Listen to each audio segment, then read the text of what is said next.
Assalamualaikum warahmatullahi wabarakatuh. Yang saya hormati Ibu Rizka Sucianti, SE, MM, selaku dosen pengantar mata kuliah Analisis Pasar dan Perilaku Konsumen lanjutan. Baik, perkenalkan saya atas nama Reski Amelia. Di sini saya akan membuat tugas saya dalam bentuk video yang berdurasi 10 menit. Dan pada kesempatan kali ini, saya akan membawakan materi dengan tema yang berjudul Pengantar Analisis Pasar dan Perilaku Konsumen. Semoga apa yang saya sampaikan nanti dapat menambah wawasan dan bermanfaat bagi kita semua. Baik, saya akan menjelaskan beberapa poin penting dari materi ini. Poin pertama yaitu analisis pasar dalam konteks pemasaran dan bisnis.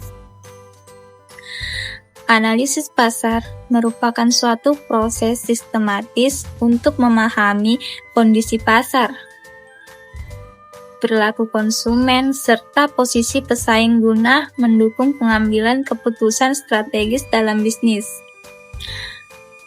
Melalui analisis pasar, perusahaan dapat mengetahui siapa target konsumennya, bagaimana kebutuhan serta preferensi mereka, dan sejauh mana daya tarik pasar terhadap produk atau jasa yang ditawarkan. Secara teori, analisis pasar berakar pada konsep marketing, inteligensi, dan market research, di mana informasi yang diperoleh digunakan untuk menyesuaikan strategi bauran pemasaran, mulai dari produk, harga, distribusi, hingga promosi. Dalam pengamatan saya, analisis pasar bukan hanya sekedar kegiatan mengumpulkan data, tetapi juga kemampuan menafsirkan tren dan pola perilaku konsumen agar perusahaan mampu bertindak lebih responsif terhadap perubahan lingkungan bisnis yang dinamis. Poin kedua yaitu 3 faktor utama yang mempengaruhi keputusan pembelian. Dalam teori perilaku konsumen, keputusan pembelian sangat dipengaruhi oleh berbagai faktor internal maupun eksternal. Berikut 3 faktor yang paling dominan. 1. Faktor psikologis. Faktor psikologis meliputi persepsi, motivasi, dan sikap konsumen terhadap produk. Misalnya, seseorang akan membeli suatu merek karena merasa yakin kualitasnya lebih baik atau sesuai dengan citra dirinya. Yang kedua, faktor sosial. Faktor sosial seperti pengaruh keluarga, teman sebaya, dan kelompok referensi. Dalam konteks ini, opini atau rekomendasi dari orang terdekat seringkali menjadi pendorong utama dalam menentukan pilihan produk. Yang ketiga, faktor ekonomi. Faktor ekonomi berkaitan dengan pendapatan, harga produk, dan kondisi keuangan individu. Konsumen cenderung menyesuaikan keputusan pembelian dengan kemampuan daya beli mereka.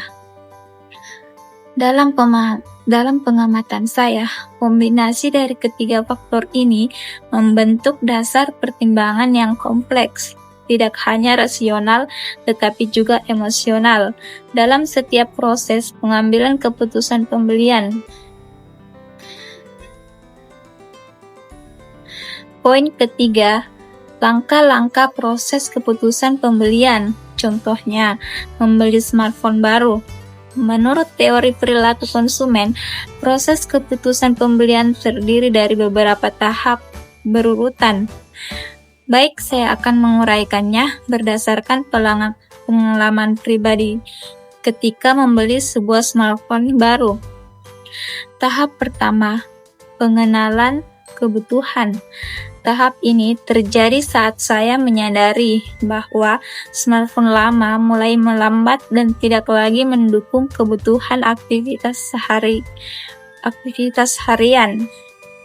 terutama pekerjaan dan komunikasi. Tahap kedua, pencarian informasi. Saya mulai mencari informasi dari internet, membaca ulasan produk, menonton video perbandingan di YouTube, serta menanyakan pengalaman teman yang telah menggunakan merek tertentu. Tahap ketiga, evaluasi alternatif. Dari berbagai pilihan, saya membandingkan beberapa merek berdasarkan spesifikasi, desain, dan harga. Dalam tahap ini, persepsi nilai menjadi sangat penting. Selanjutnya tahap keempat, keputusan pembelian. Setelah mempertimbangkan semua aspek, saya memutuskan untuk membeli smartphone dengan fitur yang paling sesuai dengan kebutuhan serta memiliki reputasi layanan purna jual yang baik. Tahap kelima atau yang terakhir, perilaku pasca pembelian. Setelah menggunakan produk tersebut, saya melakukan evaluasi terhadap kepuasan. Bila hasilnya positif, saya cenderung merekomendasikannya kepada orang lain. Proses ini menggambarkan bagaimana teori consumer decision making process terjadi dalam kehidupan nyata dan menegaskan bahwa keputusan pembelian bukan sekedar tindakan spontan, melainkan hasil dari pertimbangan rasional dan emosional. Poin keempat, tren perilaku konsumen terkini.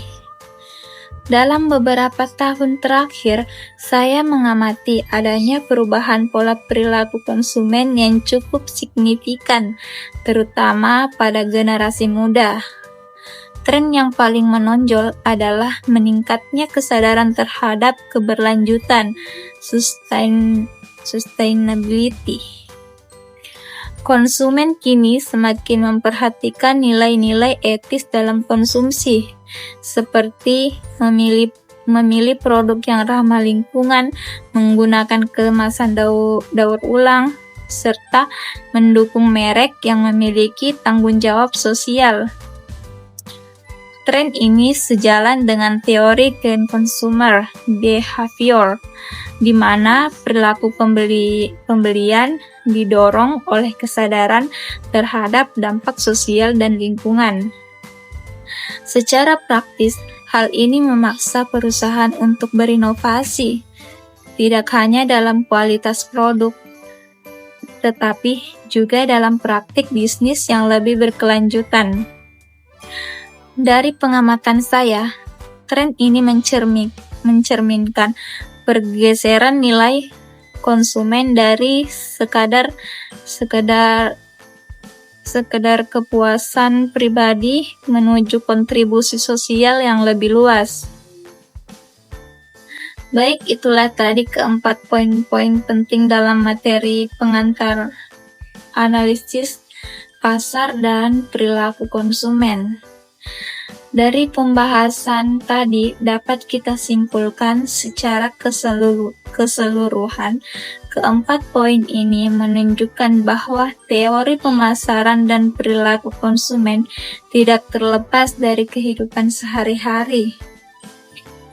Analisis pasar membantu perusahaan memahami konsumen, faktor-faktor pembelian, menjelaskan motivasi mereka, proses keputusan menggambarkan perjalanan konsumen, dan tren terkini menunjukkan arah perubahan perilaku pasar. Pemahaman menyeluruh terhadap aspek-aspek ini sangat penting agar strategi bisnis dan pemasaran dapat lebih adaptif, relevan, serta berorientasi pada kebutuhan nyata konsumen. Baik, terima kasih telah menyimak materi yang saya sampaikan. Semoga bermanfaat. Wassalamualaikum warahmatullahi wabarakatuh.